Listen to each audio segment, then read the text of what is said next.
নমস্কার দর্শকবিন্দু, আবারও আবাস যোজনা নিয়ে বিরাট বড় আপডেট, অর্থাৎ পিএম আবাস যোজনার নতুন লিস্ট। অর্থাৎ এই লিস্টে আপনার কি নাম রয়েছে, তাছাড়া এই লিস্টে কিভাবে আপনি নাম তুলবেন, যেটা এই প্রকল্পের মাধ্যমে কত টাকা করে পাওয়া যাবে, অর্থাৎ কারা কারা এই প্রকল্পের জন্য আবেদন করতে পারবেন, আবেদন করার জন্য কি কি নথি লাগবেন, অর্থাৎ আবাস যোজনা আপনি কি নতুন করে লিস্টে নাম তুলতে চান, অবশ্যই আপনি ভিডিওটি দেখবেন।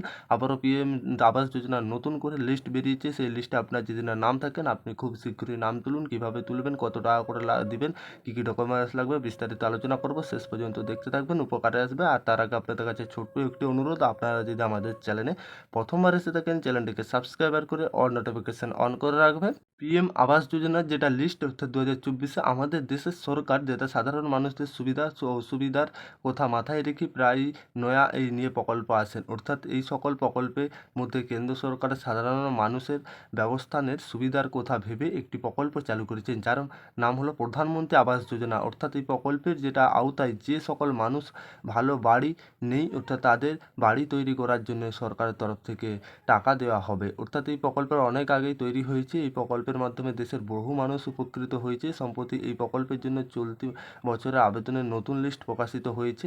আর যারা এই প্রকল্পের জন্য আবেদন করেছেন তারা অবশ্যই প্রকাশিত তালিকাটি দেখতে নেবেন, অর্থাৎ যাদের আপনার কি নাম রয়েছে। প্রধানমন্ত্রী আবাস যোজনা প্রকল্পের আবেদনের কাজ চলবে, অর্থাৎ চলতি বছরে যেটা 31শে ডিসেম্বর পর্যন্ত, অর্থাৎ আপনার যদি না নতুন করে নাম থাকে, অর্থাৎ আবাস যোজনায় নাম তুলতে পারবেন। কি করে আবেদন করবেন, কারা পারবেন, কি কি ডকুমেন্টস লাগবে, কত টাকা দেওয়া, এই প্রকল্পের মাধ্যমে কত টাকা পাওয়া যায়। প্রধানমন্ত্রী আবাস যোজনা যেটা প্রকল্পে আবেদনের একেবারে না দিয়ে কয়েকটি কিস্তির মাধ্যমে তারা অ্যাকাউন্টে পাঠানো হয়, যে উপভোক্তা প্রধানমন্ত্রী আবাস যোজনার নাম আছে লিস্টে। অর্থাৎ এই প্রকল্পের যেটা অনুদান পরিমাণ স্থান ভেদে ভিন্ন ভিন্ন হয়ে থাকে। যেমন সমতল এলাকায় যাদের বাড়ি, তারা এই প্রকল্পে আবেদন করলে 1,20,000 টাকা পাবেন মোট। যেটা যাদের বাড়ি পাহাড়ি এলাকায় রয়েছে তারা এই প্রকল্পের আবেদন করলে যেটা পাবেন 30,000 টাকা পাবেন। অর্থাৎ যে সমস্ত উপভোক্তা 1,20,000, 30 আপনাদের যেটা পার্ট হিসাবে এই টাকা পাঠানো হয় ব্যাঙ্ক অ্যাকাউন্টে উপভোক্তার। আর এই প্রকল্পের জন্য আবেদনের যোগ্য, অর্থাৎ কারা আবেদন করতে পারবেন নতুন করে,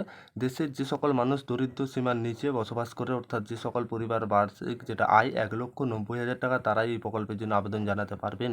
এই প্রকল্পের আবেদনের জন্য আবেদনকারীর বয়স হতে হবে 16 থেকে যেটা 59 বছরের মধ্যে। আর এই প্রকল্পের আবেদনের জন্য কি পরিবার থেকে একজন আবেদন করতে পারবেন এবং তাকে পরিবারের প্রধান হতে হবে। যদি আবেদনকারী পরিবারে কেউ সরকারি চাকরি হন, তবে এক্ষেত্রে সেই পরিবার কিন্তু এই প্রকল্পের জন্য আবেদনযোগ্য বলে বিবেচনা হবে না। অর্থাৎ আবেদন করতে প্রয়োজনীয় নথি কী লাগবে, অর্থাৎ আবেদন আপনারা যে করবেন এর নথি কী লাগবেন, এটা আবাস যোজনার, অর্থাৎ প্রধানমন্ত্রী আবাস যোজনা প্রকল্পে আবেদন করতে গেলে প্রয়োজনীয় নথি হিসাবে লাগবে আধার কার্ড, আয় সংসদপত্র, অর্থাৎ আবেদনের প্যান কার্ড, ব্যবস্থা প্রমাণপত্র এবং তার তালিকার জেরক্স কপি, আবেদন ব্যাঙ্ক অ্যাকাউন্টে পাসবই, আবেদনকারীর ভোটার কার্ড, পাসপোর্ট সাইজের ছবি, এই সমস্ত ডকুমেন্টস হলে আবেদন করতে পারবেন।